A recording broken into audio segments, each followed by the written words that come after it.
Welcome to the channel. This is Vocab Waves. Hey everyone, welcome back to Vocab Waves, where we learn English naturally through real conversations about real life. I'm Adam, and I'm really happy you're here with us today. And I'm Sara. Thanks for joining us.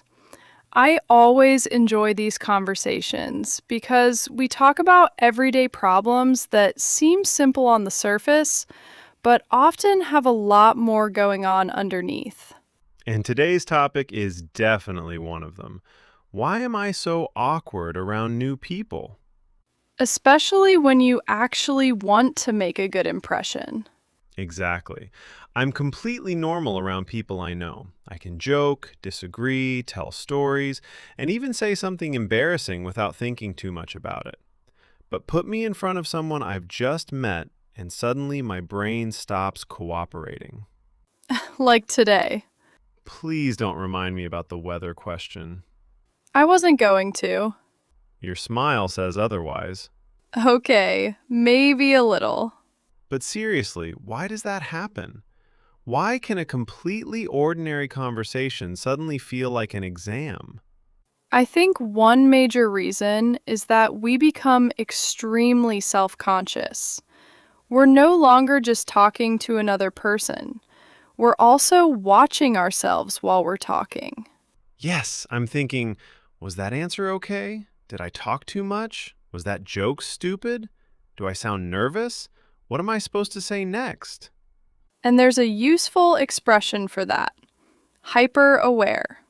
Hyper-aware? Yes, it means being extremely aware of something. Sometimes so aware that you start noticing every tiny detail.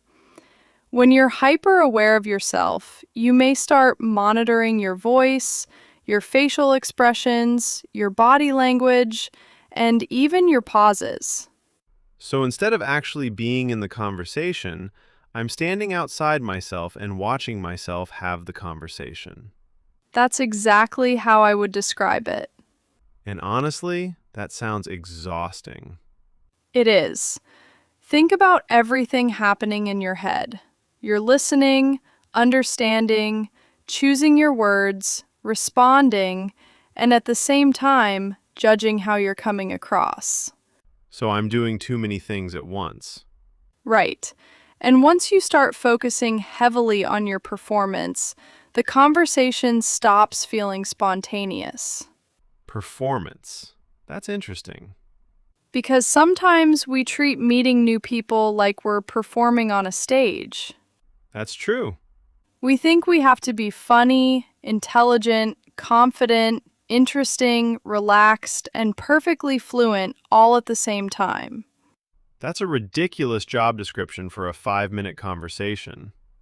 Exactly. I think first impressions make this even worse. They can.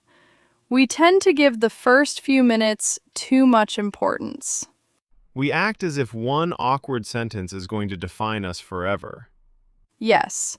You say something slightly strange and immediately think, that's it, they think I'm weird.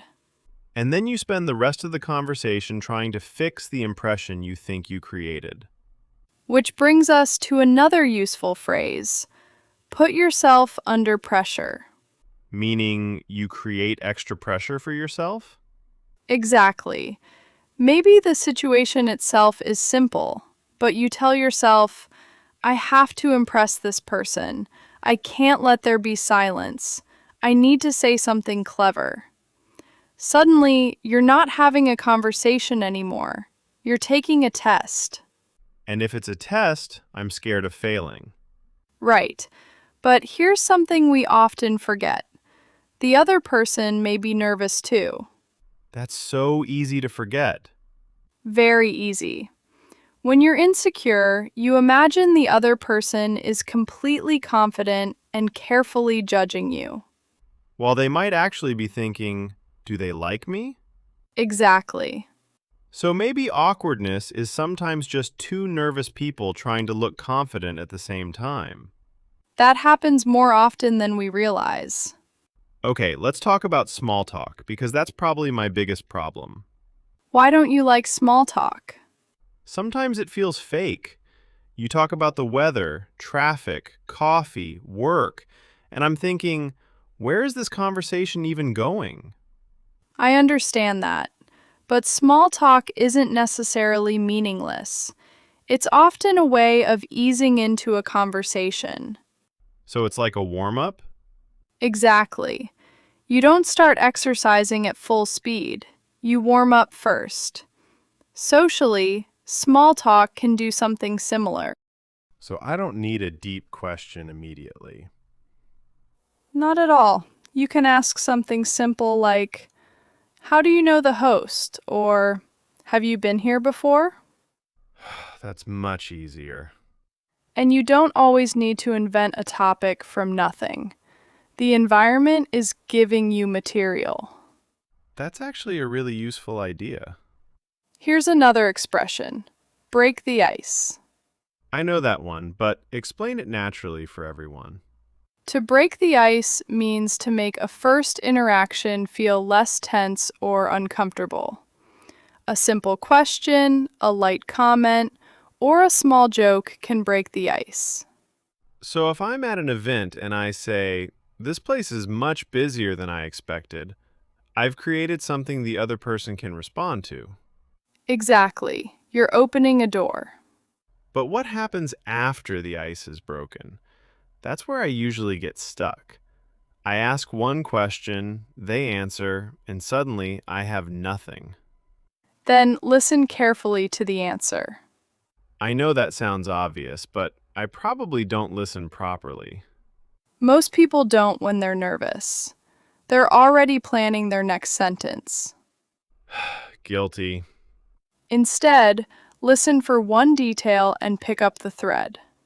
That's a nice phrase. What does it mean? To pick up the thread means to take one part of what someone just said and use it to continue the conversation. Can you give us an example? Sure. Imagine someone says, "I went hiking last weekend." Okay. You don't need to suddenly invent a completely different topic. You can ask, "Where did you go?" They answer, "About 2 hours from here." Then you ask, "Was it worth the trip?" So the other person basically gives me the next topic. Exactly. That's probably one of my biggest mistakes. I think every sentence has to be interesting.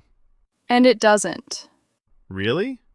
Good conversations are rarely built from one brilliant sentence after another. They're built from small moments of attention. I like that. There's also a difference between being interesting and being interested. That's powerful. If you're trying to be interesting, you're focusing on yourself. If you're genuinely interested, you're paying attention to the other person. So curiosity can actually make conversation easier. Exactly. It takes some of the pressure off you. But what about the fear of saying something stupid? You have to leave room for imperfection. Easier said than done. Of course. But think about your own conversations. When someone makes a small mistake, do you remember it for the rest of the day? Honestly, no. Then we should remember that other people probably aren't keeping a detailed record of everything we say. That's true. We often overestimate how much attention other people are paying to us. I might replay one awkward sentence for 3 days while the other person forgot it 3 minutes later. Exactly. That explains something I do all the time. The conversation ends, but my brain keeps going. That's the overthinking part. I replay everything. Why did I say that? I should have said this instead. Exactly. But once the conversation is over, you can't rewrite it. A more useful question is, what can I learn from that? Rather than, how can I punish myself for it? That's a much healthier way to look at it. And it's practical, too. Let's talk about English, because I think this becomes even harder when you're speaking a language you're still learning. Absolutely. Because now I'm already nervous around the person. And I'm also thinking about grammar, pronunciation, vocabulary, and my accent. Exactly. You're not just having a social conversation anymore. You're monitoring your English while trying to sound natural. And that's when I freeze. Which is why I don't think English learners should chase perfect sentences during real-time conversations. What should they do instead? Communicate the idea first. If you forget a word, explain it another way. So if I forget the word commute, I could say, the time I spend traveling between home and work. Exactly. You found another route. That's a good skill. It gives you a flexible mindset. Flexible mindset? It means you're willing to adapt instead of getting stuck when something doesn't happen exactly as planned. So if the perfect word disappears from my brain, I don't panic. I explain the idea differently. Right. Communication isn't about finding the only perfect sentence. It's about getting your meaning across. That's important. And honestly, that's closer to real fluency. Because fluent people make mistakes too. Of course they do. They just keep going. I think learners sometimes believe fluency means never making mistakes. But real fluency is often the ability to recover when something goes wrong. I like that definition. Me too. Now let's talk about awkward silence. Your favorite subject. I hate it. The second nobody speaks, I assume the conversation is dying. Why do you think silence feels so uncomfortable? Because I feel responsible for fixing it. That's interesting. I think, say something, anything. But a short pause doesn't automatically mean something is wrong. The other person might simply be thinking. So I don't have to fill every second. Exactly. A few seconds can feel enormous when you're nervous because your attention is focused completely on the silence. That happens to me all the time. Take a breath. Let the moment breathe. You can also return to something the person mentioned earlier. And if the conversation really isn't working? Let it end naturally. Really? Not every conversation has to become a friendship. That's another expectation I put on myself. You don't have to win someone over. Explain that one. To win someone over means to gradually make someone like, trust, or support you. So I don't need to win a stranger over in 5 minutes. Exactly. You just need to have a decent conversation. That takes a lot of pressure away. It does. I think we're getting closer to the real problem now. What do you think it is? Maybe I'm not always bad at talking to new people. Maybe I'm trying too hard not to be bad at talking to new people. I think there's a lot of truth in that. Because the more I try not to be awkward, the more I monitor myself. And the more you monitor yourself, the less naturally you respond. It's a loop. Exactly. So how do we break that loop? Lower the stakes. Meaning, Stop treating every new person as someone you have to impress. Treat them as someone you might enjoy getting to know. that's a completely different goal. And a much easier one. I also think I need to get comfortable with not knowing what happens next.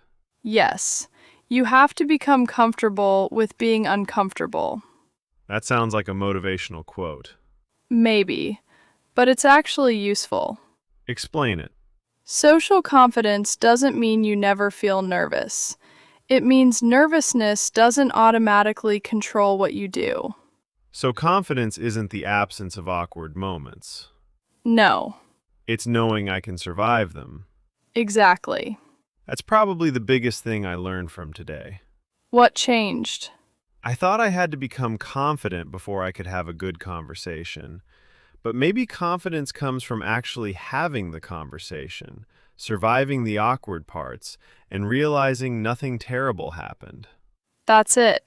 So next time I meet someone new, I'll ask one simple question, listen to the answer, and stop trying to create the perfect impression. That's a great start.